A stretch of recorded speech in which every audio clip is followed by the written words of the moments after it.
Aaron sat in the control room of the cargo vessel Silver Path, watching the stars slide past the large front window. He had always loved this view. No matter how many times he traveled between planets, the endless darkness with its countless shining points made him feel both small and alive. The Silver Path was not a warship. It was an old, slow-moving trader that carried supplies from one human colony to another. Aaron was an engineer on board, in charge of making sure the engines stayed alive during the long trips. He was used to the steady rhythm of the ship, the quiet hum of the reactors, the occasional beep of the navigation console, and the easy talk between crew members. Today was supposed to be simple.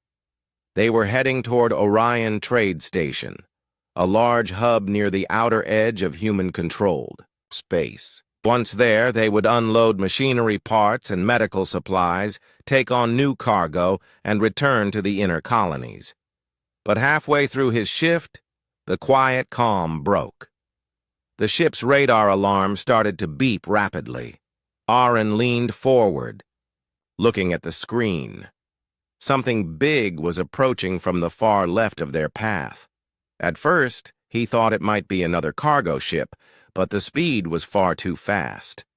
Within seconds, the unknown object filled the center of the display. The captain's voice came over the intercom, calm but tight. "All crew to stations. We have an unidentified vessel on approach." Aaron's heart began to beat faster. Encounters with unknown ships out here were rare, but when they happened, they were never simple. He turned on the external cameras. What he saw made him freeze. A massive ship glided into view, blocking out the stars behind it. Its surface was smooth and shining, covered in strange blue lines that pulsed with light. It had no visible engines, yet it moved with silent grace. The design was nothing like human ships, which were built with metal panels, exposed vents, and antennae. This vessel looked more like a giant crystal grown in the void of space. The captain tried to contact them, but there was no reply. Instead, the strange ship slowed and matched speed with the Silver Path. Then, without warning, a beam of soft white light swept over their vessel from front to back. Every system on the cargo ship flickered for a moment, and Aaron felt the hairs on his arms rise. "They scanned us," the navigator said in a low voice. Aaron swallowed. Whoever they were, they now knew everything about the Silver Path. Moments later, several smaller shapes detached from the alien ship. They looked like smooth metal spheres, each surrounded by faint rings of blue light. The spheres moved quickly toward them. The cargo ship had no weapons, and there was no point in running. The alien craft could catch them in seconds. The captain ordered the crew to remain calm and not make sudden moves. Aaron stood in the control room watching the spheres attach themselves to the hull with a soft hiss. Then came the sound, metal shifting, locks breaking. The airlock door opened on its own, and shapes entered. They were not robots, at least not fully. The beings were tall and thin, with armor-like suits that seemed to grow directly from their bodies. Their faces were hidden behind smooth masks, with no eyes or mouth, only glowing patterns that shifted slowly. They moved with quiet precision, like they knew exactly where they were going. One of them stopped in front of a rune. The mask's glow brightened slightly, scanning him from head to toe. Then, without speaking, it reached out and touched his shoulder. Aaron tried to pull back, but another being stepped behind him, gently but firmly taking his arm. "Wait," Aaron said quickly. "I'm just an engineer. You don't need me." They did not answer. Instead, the one holding his arm guided him out of the control room and toward the open airlock. The rest of the crew shouted in protest, but none of the alien beings responded. It was as if Aron's presence was the only thing that mattered to them. He was led into one of the glowing spheres. The door sealed behind him, and there was a brief moment of weightlessness before the sphere moved. Aron looked through a small window and saw the silver path growing smaller as they moved toward the huge crystal-like ship. The sphere docked smoothly into a large hangar. The space inside was vast, lit by pale blue light that seemed to come from the walls themselves. Dozens of other alien beings moved about in silence, each carrying out tasks with perfect coordination. Aron was guided down a long corridor. The walls were lined with strange symbols that glowed faintly as they passed. At the end of the corridor was a huge doorway, and beyond it, a hall unlike anything Aron had ever seen. The ceiling was so high that it vanished into shadow. The floor was made of a smooth black material that reflected the light like water. At the far end of the hall, raised on a platform of carved crystal, sat a throne, and on that throne was the queen. She was taller than any human, her figure slender but strong. Her skin shimmered faintly, like sunlight reflecting on water. Her eyes were large and bright, shifting colors slowly as she looked at him. Her hair flowed like silver threads, moving slightly even though there was no wind. She wore a gown that seemed woven from light, and on her brow was a crown of thin, twisting metal lines that glowed softly. The beings who had brought Aron stopped and bowed deeply. Then they stepped aside, leaving him alone in the center of the hall. The queen rose and descended the crystal steps with slow, graceful movements. Her eyes never left his face. When she stopped in front of him, Aron felt the weight of her presence, calm, powerful, and impossible to ignore. Her voice, when she spoke, was clear and steady. "Human, you have been brought here for a purpose. Your protests mean nothing. You will be my mate." Arun's mouth opened in shock. "What? No! There must be some mistake." "There is no mistake," she said, her gaze unwavering. "The bond between us was set long before this day. You will come to understand." Arun shook his head, trying to step back, but the floor beneath him seemed to hum softly, holding him in place. "I don't understand any of this. I don't even know who you are." "I am Virela, Queen of the Kaltari," she said. "Your arrival was foretold. Your presence is necessary for the future of my people." Aron's mind raced. He had never met her before. How could she claim such a thing? He searched for words, but none came. The queen turned and began walking back toward her throne. Without looking back, she said, "You will stay in my palace. You will learn our ways. And in time you will see why no protest can change what must be." Two of the masked beings moved to escort him out of the hall. Aron's thoughts spun in confusion and disbelief. He had no idea where he was going or what was about to happen, but one thing was certain. His life on the Silver Path was over, and a new, strange chapter had just begun. Aron was led through a maze of shining hallways. The walls seemed alive, with faint lines of light moving beneath the surface like slow rivers. The air was warm and carried a scent he could not place, something like rain mixed with metal. The masked beings walked beside him in silence.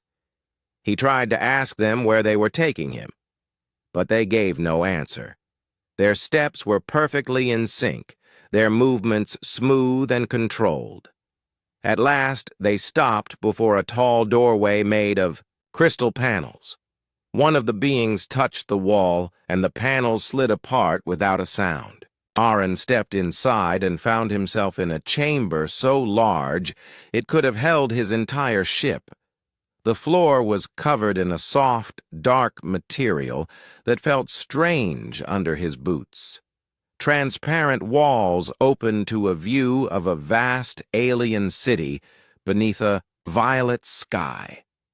Towers of crystal and metal rose in twisting shapes, their tips glowing like stars. Strange flying craft drifted between them, leaving trails of blue light. "This will be your living space," a voice said behind him. Aron turned and saw a new figure, this one not masked. It was a tall alien with smooth, pale skin and eyes like polished stone. A long robe flowed around their form, and they carried a slender rod in one hand. "I am Selvar, chief attendant to Queen Virella," the alien said. "My task is to guide you in our customs and ensure your comfort." "I don't want comfort," Arun said sharply. "I want to go home." Selvar tilted their head slightly, as if trying to understand his words. "The Queen's choice is final. You have been selected. This is an honor beyond value." "It's not an honor if I never agreed to it," Aron replied. Selvar did not argue. Instead, they gestured toward a table filled with food. Strange fruits that glowed faintly, tall glasses of blue liquid, and thin strips of something that looked like baked metal, but smelled like fresh bread. "You must eat. The journey here was long, and you will need strength." Arun's stomach tightened. He wanted to refuse, but hunger won. He took a small bite of one of the fruits. The flavor was unlike anything he had tasted before, sweet, sharp, and strangely warm. Selvar watched him closely. "The Queen will see you again soon. Until then, you may explore your chambers, but you may not leave the palace without her permission." After Selvar left, Arun walked to the transparent wall and stared at the city below. It was beautiful, but he felt no joy in looking at it. He was trapped, no matter how grand his prison was. The next day, Selvar returned to take Arun to the royal audience hall. This time, the path was lined with alien guards holding long crystal spears that shimmered with energy. The hall looked the same as before, but the Queen's presence seemed stronger. She sat on her throne, watching him approach. "Human," she said, her voice echoing gently in the vast space. "Have you considered your place here?" "My place is not here," Arun said firmly. "I'm not part of your customs. I don't want to be your mate." A faint smile touched her lips, but it did not reach her eyes. "You believe choice is yours in this matter, but the bond is already set. You cannot see it yet, but it will become clear." Arun folded his arms. "Where I come from, we decide for ourselves. You can't just take someone and say it's fate." Virella stood and walked down the steps toward him. Her presence was almost overwhelming.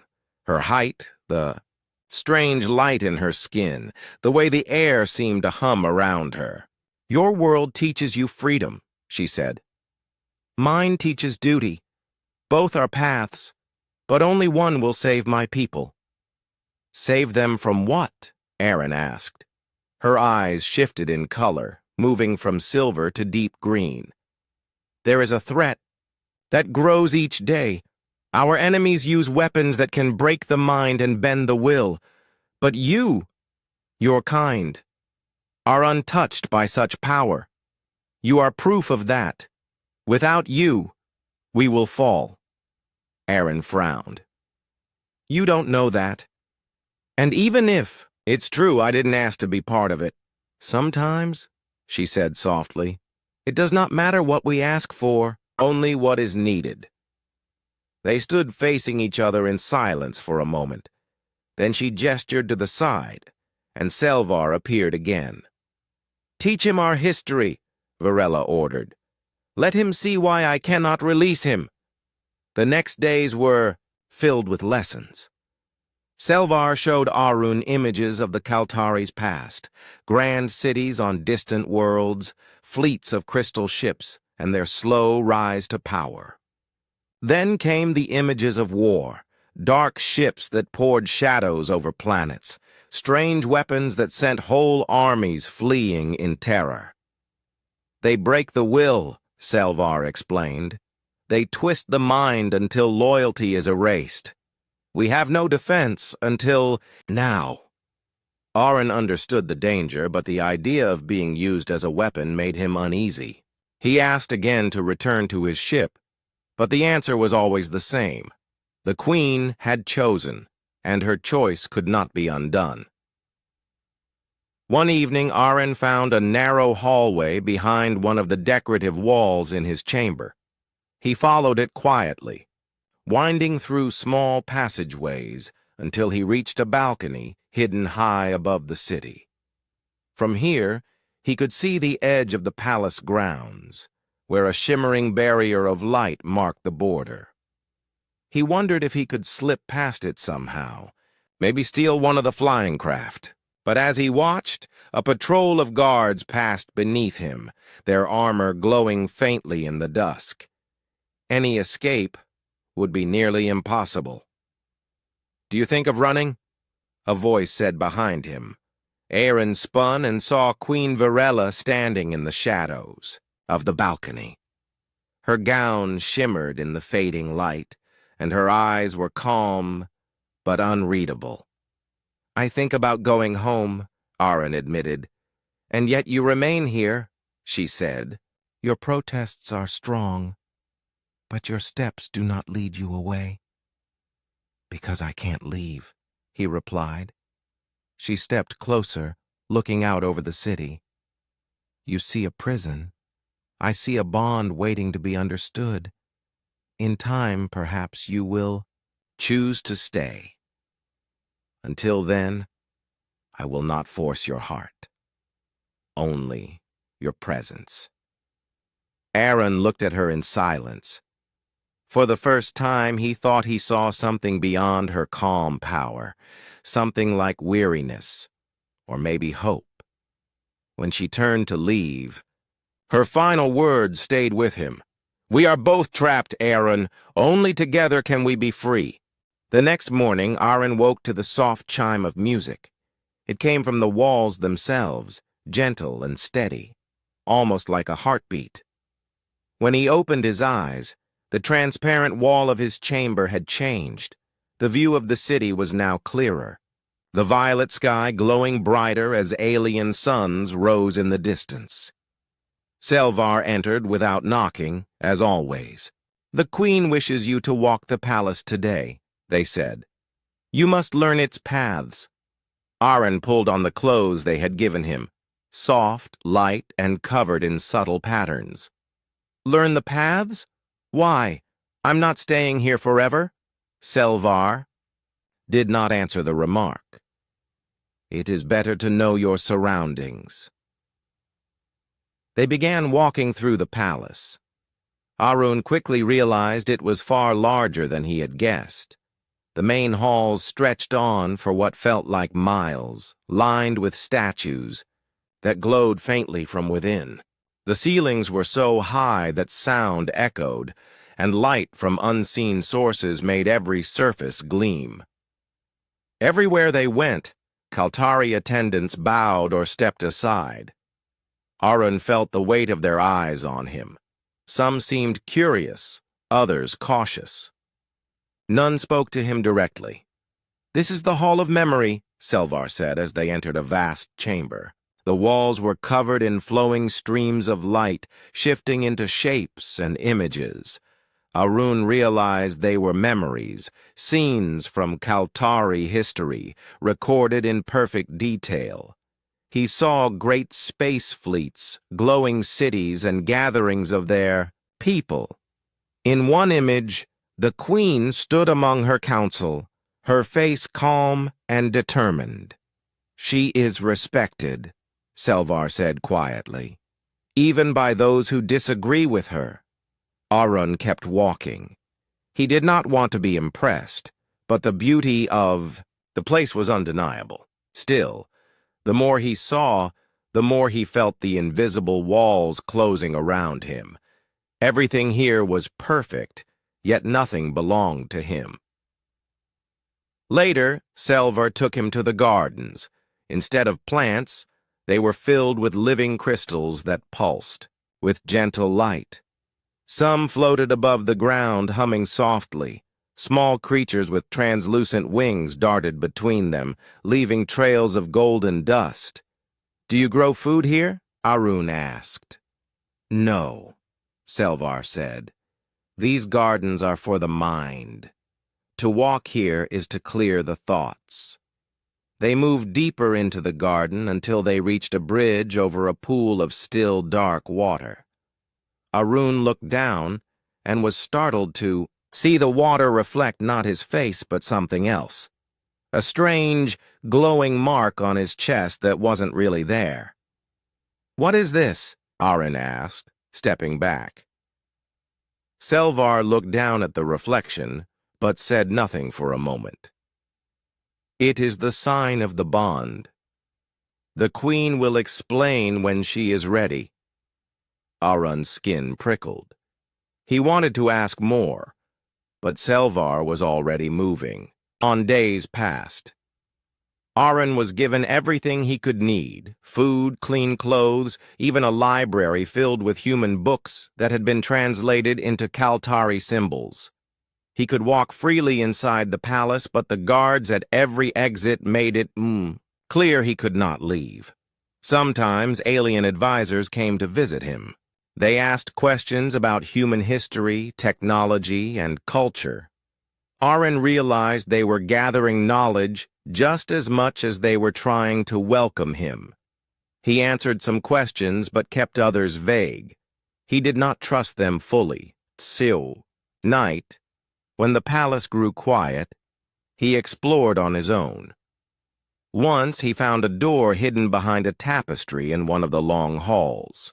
Beyond it was a narrow stairway leading down into a dimly lit room filled with old artifacts. Strange masks, broken weapons, and dusty scrolls lay on shelves. In the center of the room was a tall crystal pillar. Inside it was a faint image of a human, dressed differently, but definitely human. The figure looked calm, eyes closed, hands folded. Arun stepped closer, his chest tightening. "Who are you?" he whispered. A voice behind him answered, "One who came before you."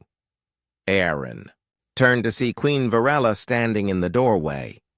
The soft light from the pillar reflected in her silver hair. "This human," Arun said, pointing at the crystal. "You took them too?" Her eyes stayed on the image. "Long ago, yes. He came willingly. He saved us in ways our own kind could not. He returned to his world with honor." Arun looked at the calm face in the crystal. "And you think I'll do the same?" "I do not think," Virella said. "I know." The next day, Arun noticed whispers in the hallways. Kaltari attendants moved quickly, avoiding his eyes. Even Selvar seemed tense. When Arun asked what was happening, Selvar only said, "The queen is meeting with the council. There is disagreement." That evening, Virella summoned him. The audience hall was darker than usual, the crystal walls dimmed. She sat on her throne, her posture straighter than ever. "Some of my council believe you should be sent away," she said without preamble. Arun's heart jumped. "That sounds like a good idea to me." Her gaze sharpened. "They wish it not for your sake, but because they fear what you represent. If they cannot control you, they would rather lose you." "And you?" he asked. She stood, stepping down toward him. "I do not fear what I cannot control. I only fear losing what I need." Arun searched her face. You keep saying you need me, but you never explain everything. In time, she said softly. For now, know this. You are safe here.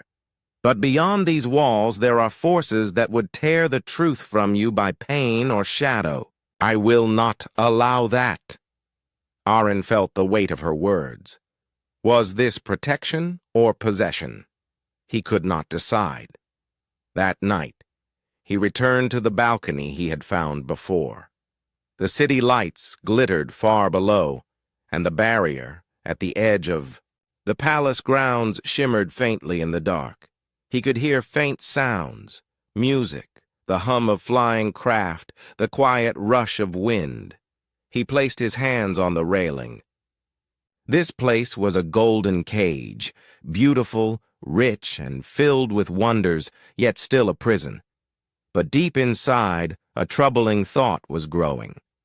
If everything the Queen said about the enemy was true, then maybe this cage was safer than the galaxy beyond. Still, safety was not freedom. The palace at night was a place of quiet echoes. Most attendants returned to their quarters, leaving the great halls empty. Only the sound of distant footsteps from patrolling guards disturbed the stillness. Aaron had learned that if he wanted to hear the truth, night was the best time to move. That evening, after the meal was brought to his chambers, he waited for Selvar to leave. He slipped through the hidden hallway behind his room and followed it toward the main corridors. The narrow passage had no lights, but the faint glow from the crystal walls gave him enough to see. When he reached a carved archway that opened into one of the smaller meeting halls, he stopped. Voices drifted toward him, 2, maybe 3. They spoke quickly in the Kaltari language, but Aaron had been learning enough to catch some of the words. He pressed himself against the wall and listened. Human, dangerous, one voice said. Queen refuses, another replied. Bond, psychic shield. Aaron's pulse quickened. They were talking about him. He leaned closer, careful not to make a sound. The first voice continued, sharper now. If she keeps him here, the enemy will come for him. Better to hand him over before they attack. The second voice lowered, but Aaron still caught the words. The Queen believes he is the key. Without him, we have no defense. There was a pause. Then the first voice said, or perhaps she simply does not wish to let him go. The sound of movement followed. Aaron quickly stepped back into the shadows of the hidden hallway. 2 figures emerged from the meeting hall. Kaltari, ministers dressed in long silver robes. Their faces were tense, their eyes hard. They walked in the opposite direction, unaware that he had heard them. Aaron stayed still until their footsteps faded. His mind was full of questions. What was a psychic shield? Why did the enemy want him? And if the Queen truly believed he was important for their survival, was that the only reason she had taken him? He returned to his chambers quietly, but sleep did not come easily. The next morning, he decided to test what he had learned. During their daily walk, Aaron asked Selvar casually, what do you know about psychic attacks? Selvar's expression remained neutral, but their voice was careful. Such weapons are used by our enemies. They do not harm the body, but they enter the mind and bend it to the attacker's will. Few can resist. And humans can, Aaron pressed. Selvar's eyes met his. We believe so. You have shown signs. Aaron frowned. I haven't done anything special. Perhaps not knowingly, Selvar said, but the Queen remembers the incident. What incident? Aaron asked quickly. Selvar looked away. That is for her to tell you. That evening, Aaron was summoned to the audience hall. This time, only the Queen was present. No guards, no attendants. The space felt larger in the quiet. "You have been wandering the palace," Varela said, her tone calm but direct. "I like to see where I'm being kept," Aaron replied. Her lips curved slightly. "And did you hear anything interesting?" Arun hesitated, then decided there was no point in hiding it. "Some of your ministers think you should give me to your enemies. They say it's safer." The Queen's expression did not change, but the air between them seemed to grow heavier.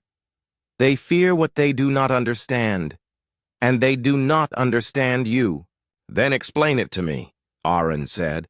"Why am I here, and what does this have to do with some psychic shield?"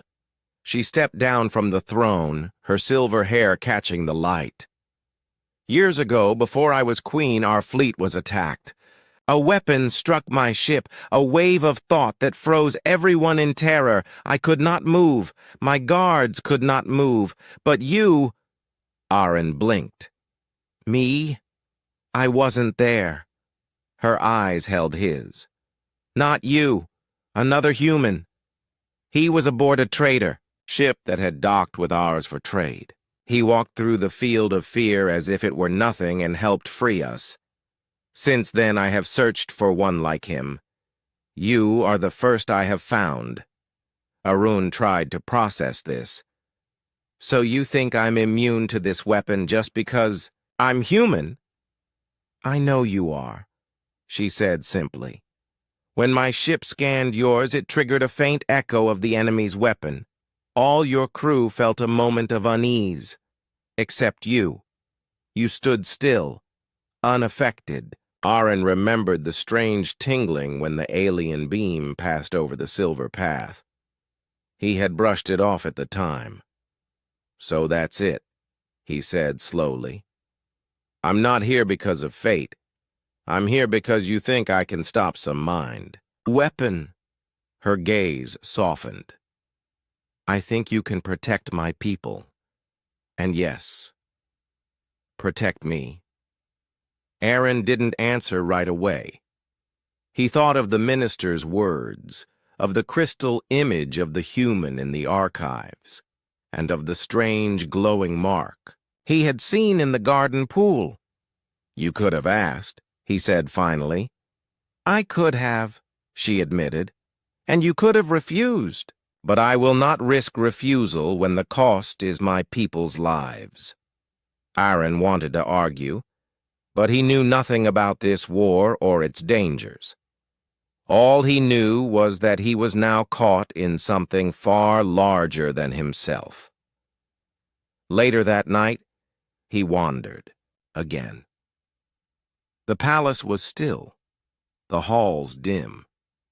As he passed near the council chamber, he heard another voice, this one urgent, almost fearful. "The enemy grows stronger. They have spies even here." Aaron froze. The Queen's trust in the human will bring disaster if he falls into their hands.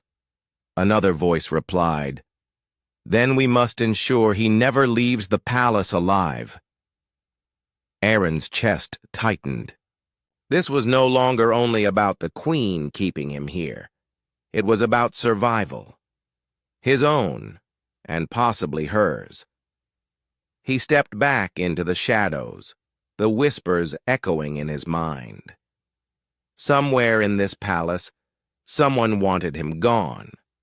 Not sent away, but gone for good. And if that was true, then his golden cage was not just a prison. It was also the only place keeping him alive. The morning sun cast violet light over the crystal spires of the Kaltari city. Arun stood in his chamber, staring out at the bustling streets far below. Today was different. He could feel it in the air, a tension that had not been there before. Selvar entered as usual, moving silently. "The Queen requests your presence," Selvar said. "There is a ceremony to present you to the people." Aaron blinked. "A ceremony? To show everyone I exist?" "Yes." Selvar replied. It is a demonstration of trust, of what the human represents. Arun had no idea what that meant, but he followed Selvar down the long halls. Guards stood at attention, their crystal spears catching the light. Arun noticed the other attendants whispering, glancing at him with cautious curiosity. Some seemed worried, others excited. When they reached the audience hall, Arun saw that it had been transformed. The vast chamber sparkled with thousands of crystal lights, and hundreds of Kaltari had gathered. The floor shimmered with faint patterns, and the walls reflected colors that made the hall feel alive. Queen Virella sat on her throne, her silver hair glinting in the light. She rose as he entered. Her eyes met his, calm but unwavering. Today, she said, her voice carrying through the hall, we present to our people the human who will stand with us in times of danger. He comes not by force, but because he is the key to our survival. Aaron swallowed. He felt the weight of every gaze upon him.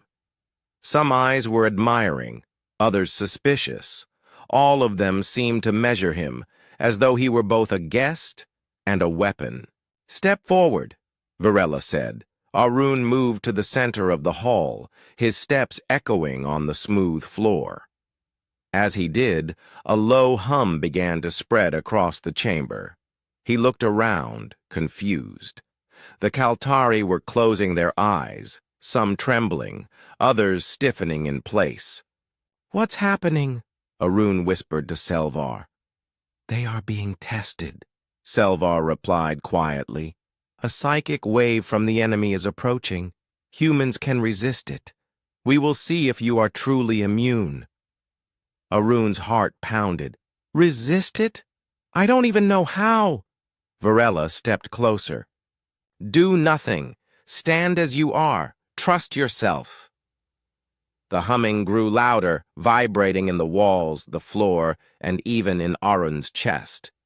He felt a strange pressure in his mind, like invisible hands trying to twist his thoughts. Around him, the Kaltari were frozen, their eyes wide and unmoving. Arun took a deep breath.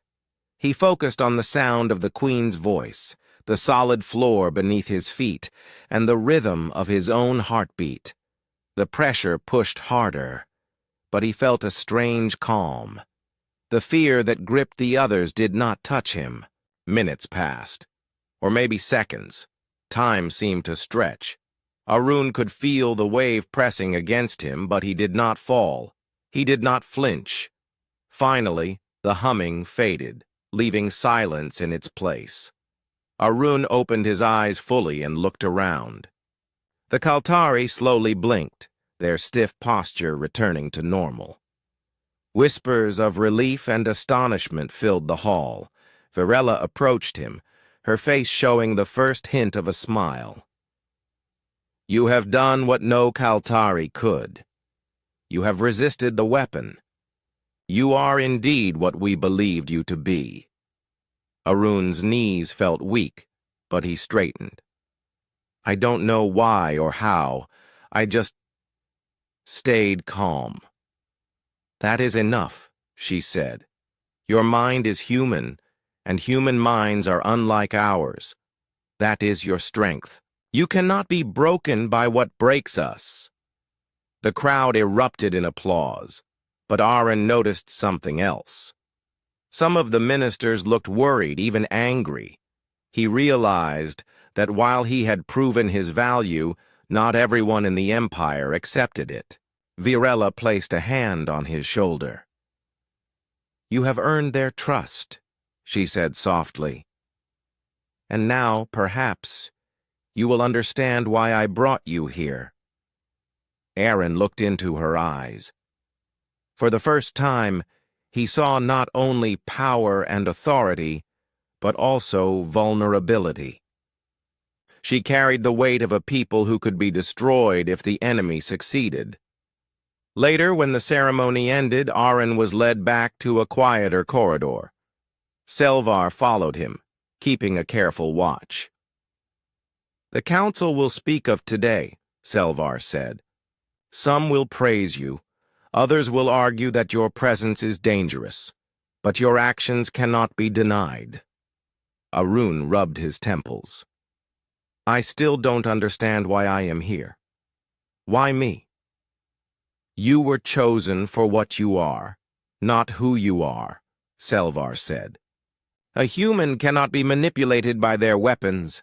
That is your gift." Arun shivered. It was strange to be valued not for his thoughts, or his kindness, or even his bravery, but for a quality he had never known he possessed. That night, Arun returned to the balcony he had discovered earlier. The city stretched far below him, quiet under the alien stars. He replayed the day in his mind, the fear of the Kaltari, the pressure of the psychic wave, the calm that had kept him standing. He realized that while he had proven his immunity, the danger was far from over. The enemy would surely come again, and this time, they would know he existed. A soft sound behind him made him turn. Queen Varela stood there, her gown shimmering in the faint light. "You did well today," she said. "I don't feel well," Aaron admitted. "I feel used, like a tool." Varela stepped closer. "You are a weapon, yes, but you are also free. I do not command your heart. You chose to stand in that hall. You did it by your own will." Aaron looked away, the city lights reflecting in his eyes. "It doesn't feel like freedom when I'm trapped here." "You will come to understand," Varela said. "There is a difference between being trapped by walls and being trapped by circumstance. Today you faced both, and you prevailed." He wanted to argue, to demand answers, but the quiet calm in her voice stopped him. Instead, he nodded. "Rest," she said. "Tomorrow will bring new lessons, and perhaps new choices." Aaron watched her leave, the sound of her steps fading into the night. Alone, he realized that the golden cage of the palace was not only a prison, but also a shield. He was safe here, for now, and yet every moment reminded him of the outside danger. He thought of the minister's whispers, of the enemy's power, and of the strange responsibility placed on him. The trial had ended, but the real challenge was only beginning. As he looked out over the city, Aaron understood one thing clearly. He could no longer think only of escape. He had to think of survival and trust. Arun woke to the faint hum of the palace walls. The violet sky outside had already lightened to soft pink as the alien suns rose over the city. Today he felt a new tension, one different from before. Something in the air hinted at change, an unexpected arrival, a message, a warning. Selvar entered silently as always. "The Queen requests your presence immediately," they said. Aaron nodded, following without comment. His thoughts were scattered. After the trial of trust, he had hoped for a brief respite. Instead, the palace seemed quieter, the halls emptier, and the guards' eyes sharper. When he reached the audience hall, he found Queen Varela waiting. Her posture was calm, but the glow in her eyes was sharper than usual. "Human," she said, "you have done well. You have proven your mind and your strength, but today a new challenge arrives, one from our enemies." Aaron's stomach tightened. "Challenge? What do you mean?" Before Varela could answer, the doors of the hall slid open with a quiet hiss. A figure stepped inside. Unlike the Kaltari, this being was dark-skinned, with armor that reflected the violet light. Their eyes were sharp and unyielding, and the air around them carried a strange pressure, one that made Aaron's hair stand on end. "I am Terrell," the visitor said, his voice firm. "I come from the empire that seeks to control all of your worlds. I bring an offer." Aaron's mind raced. The enemy at last had reached the palace. He glanced at the queen. Virella's eyes were steady, unwavering, but Aaron could feel the tension in her shoulders. "What is your offer?" she asked calmly. Terrell stepped forward. "Release the human," he said, gesturing to Aaron, "and we will spare your people from attack. Keep him here, and we will strike, and many will fall. The choice is yours." The hall fell silent. Aaron's chest tightened. This was the first time someone from the enemy spoke directly to him. He felt their gaze as if it pierced through his mind, testing him, searching for weakness. Virella's voice broke the silence. "You speak of a choice," she said, "but the human is not yours to claim. His presence is our protection." "And if you die because of him," Terrell countered, "will your people blame him then? Will they say the queen was foolish to trust one who is not bound to your empire?" Aaron's mind spun. He had never imagined such a situation. He had been chosen, brought here, and tested. But now his presence was the bargaining point for life and death. "Step forward," Virella said to him quietly. "Do not move unless I command. Your mind will be tested again, but this time it is different. Your decision matters." Aaron felt the weight of her words. He had always felt trapped, controlled, or guided, but never responsible for the fate of so many. He swallowed hard and nodded, standing in the center of the hall.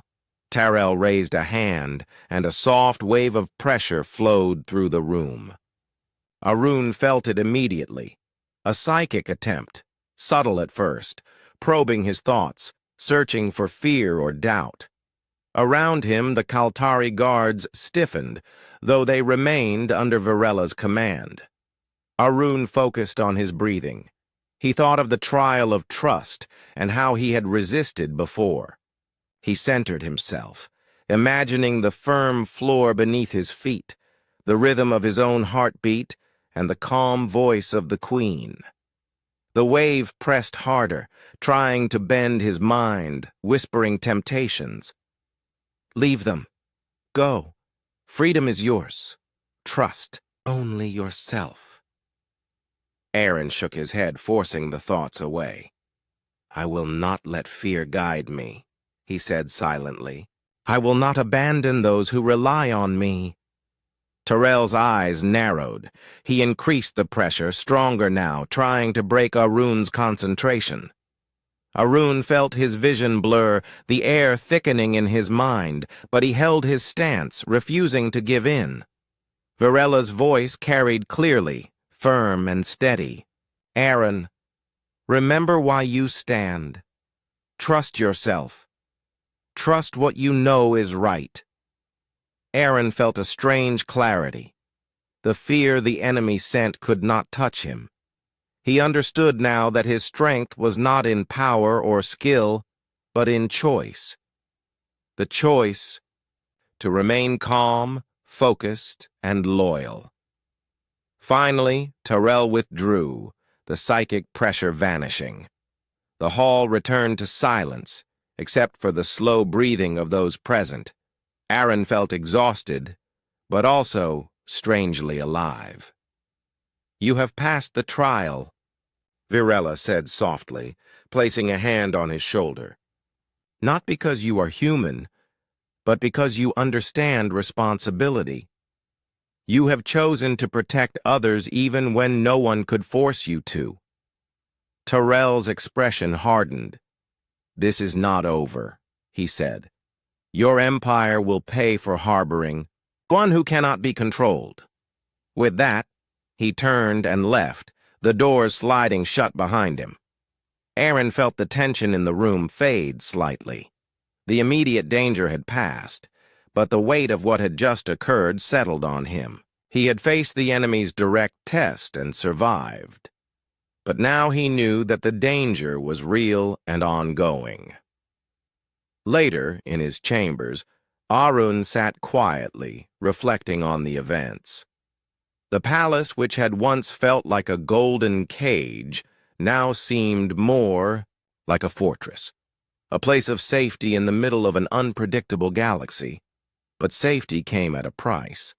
He was here because he was human, because he was different, and because his presence alone could decide the fate of a people. Selvar entered quietly, holding a tray of food. "You have done well," they said simply. "The Queen trusts you more than ever." Arun looked up. "Trust me? For what? To keep me here? To make me a weapon?" Selvar shook their head. "Not a weapon. A shield. A shield that stands not because it is forced, but because it chooses to stand." Arun considered that. He had resisted fear, resisted temptation, and protected others without orders. That was his power. Yet the thought of leaving, of ever being able to go home, remained impossible. The next morning, Varela summoned him again. She led him to a high balcony overlooking the city. The violet sky had deepened to a calm blue, and the lights of the crystal towers reflected on the smooth surface of the palace below. "Today, you have learned more than resistance," she said. "You have learned responsibility, not for yourself, but for others. That is why you are here." Arun looked at her, the weight of the past days clear in his expression. "It feels like everything is on me. One wrong move, and people could die. I'm just one person." "You are more than one person," Varela said. "You are the difference between survival and destruction. You must accept that your choice matters. You must accept that you are here for more than yourself." Arun nodded slowly. He did not feel ready, but he understood. The palace, the city, the people, all of them depended on what he could do. He could not ignore it, even if he wanted to. Varela placed her hand lightly on his arm. "Rest now. The enemy will test us again, but you have proven that you are more than they believe. And perhaps in time, you will understand why I chose you." Alone later that night, Arun gazed at the stars beyond the palace walls. He realized that he was caught between two worlds, the human world he had known and the alien empire that now relied on him. Danger surrounded him, but for the first time, he felt that he could face it. Not as a prisoner, not as a tool, but as someone who chose to protect others even when it was impossible. And in that choice, he felt the smallest flicker of freedom. The palace was quiet that morning. Sunlight streamed through the crystal walls, painting the corridors in shades of violet and gold.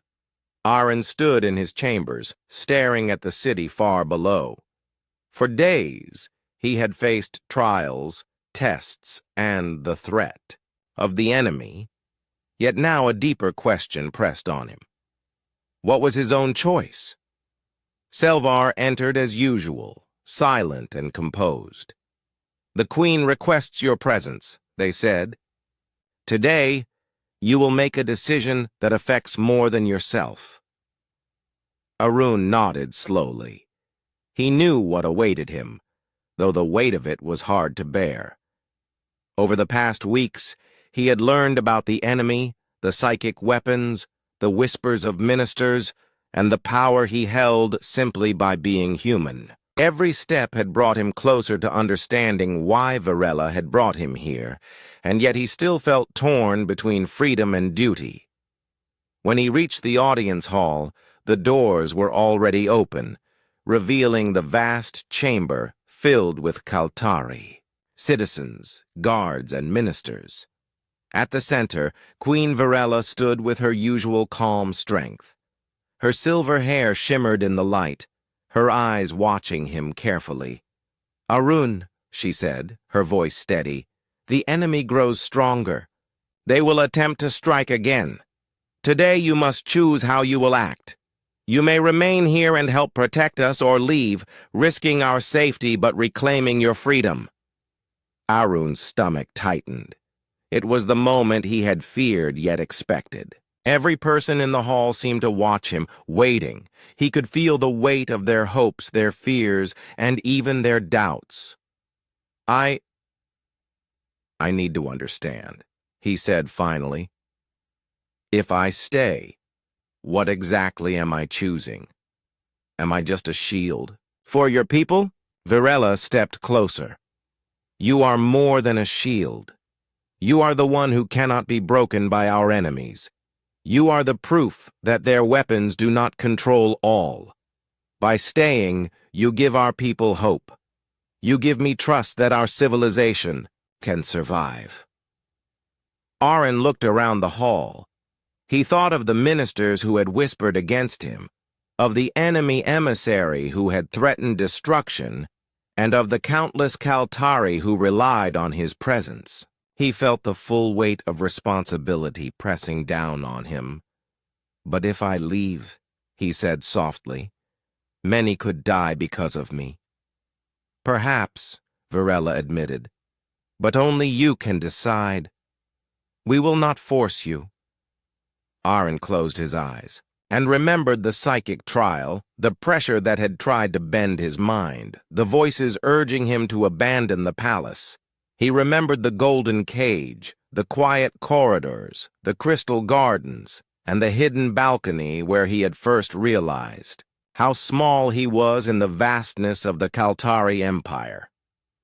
He remembered the human recorded in crystal long ago who had faced the same kind of danger. That human had acted with courage, without fear, without selfish thought. Arun realized that courage did not mean the absence of fear. It meant choosing to act despite it. He opened his eyes and looked at Virella. "I will stay," he said. His voice was quiet but steady. "Not because I am forced, not because I have no choice. I stay because it is the right thing to do." The hall was silent. Virella's eyes softened, and for the first time Arin saw a smile that held relief and gratitude. "You have chosen wisely," she said, "and in that choice, you have shown the true strength of humanity. It is not immunity or power, but the ability to care and to act even when fear is strong." As the words settled, the doors of the hall opened. Terrell, the enemy emissary, stepped inside once more. His eyes were sharp, but Arin felt no fear this time. He had made his choice, and with it, he had taken control of his own role. "You choose to stay," Terrell said. "Then we shall see if your loyalty can withstand the trials ahead." Arin stood firm. "I am not here because I must be.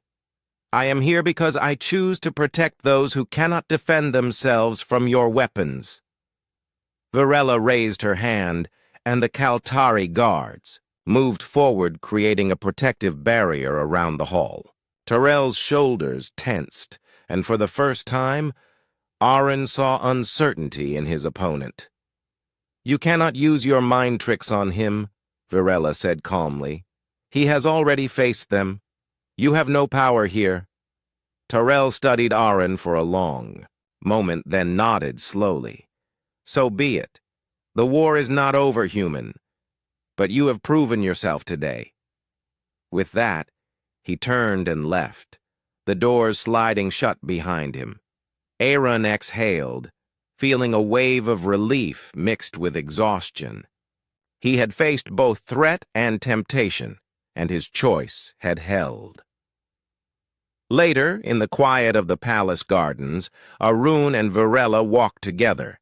The floating crystals pulsed softly in the twilight, and the translucent creatures flitted among them. Arun felt the weight of his decision settling into something new. Not fear, not doubt, but determination. "You could have left," Varela said softly. "Many would have understood. But you chose to stay." "I realized," Arun replied, "that freedom is not always about leaving. Sometimes it is about choosing responsibility. I am still human, but my choice, it matters." Varela looked at him, her silver hair glowing in the fading light. "You are more than I imagined. Perhaps your kind is exactly what we needed, not invincible, not perfect, but willing to stand when it counts." Aaron nodded. He felt a sense of peace he had not known since leaving Earth. He had chosen, and in choosing, he had claimed a new kind of freedom, the freedom to act with purpose. That night, he returned to the balcony he had discovered weeks ago. The city lights sparkled like a field of stars below him. He could see flying craft moving between towers, hear the soft hum of life, and feel the calm pulse of the palace around him. Varela joined him quietly. "The path ahead will not be easy," she said. "The enemy will test us again. But today, you have learned the most important lesson." "And that is?" Arun asked. "That true courage," she said, "comes from choice, not circumstance. You are human, Arun. You are free, even here." Arun looked at the sky. He realized that he had grown stronger, not because of tests, trials, or powers, but because he had faced fear and uncertainty and had made a decision that aligned with his own heart. "I understand now," he said softly. "It is not about being taken or trapped. It is about what I choose to do next. And I choose to stay. I choose to protect your people. I choose to stand, even when it is hard." Varela placed a hand on his shoulder, a gesture of respect, trust, and quiet gratitude. Aaron felt a warmth unlike anything he had known. He was no longer only a visitor, a prisoner, or a tool. He was a protector, a choice maker, and a human who had faced the impossible and stood firm. The city below shimmered under the twin suns. The palace, once a golden cage, now felt like a home where courage, choice, and humanity mattered. Aaron understood that his journey was far from over, but for the first time, he was ready. He had chosen his path, and that choice would shape the future for himself, for the Queen, and for an entire empire. The story ends with Arun standing tall beside Varela, ready to face the challenges of the galaxy with courage and humanity. His choice had changed everything.